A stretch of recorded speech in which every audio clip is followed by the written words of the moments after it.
today we will talk about gravitational waves. These waves are one of the most intriguing phenomena which rise due to acceleration of celestial bodies in their gravitational field. It causes a loss in their energy which they radiate in form of ripples through space-time warp. These ripples in space-time were first predicted by Albert Einstein over a century ago because of his general theory of relativity.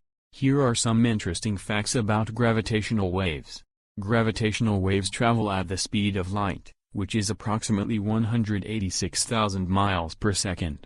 The first direct detection of gravitational waves occurred in 2015 by the Laser Interferometer Gravitational Wave Observatory, LIGO.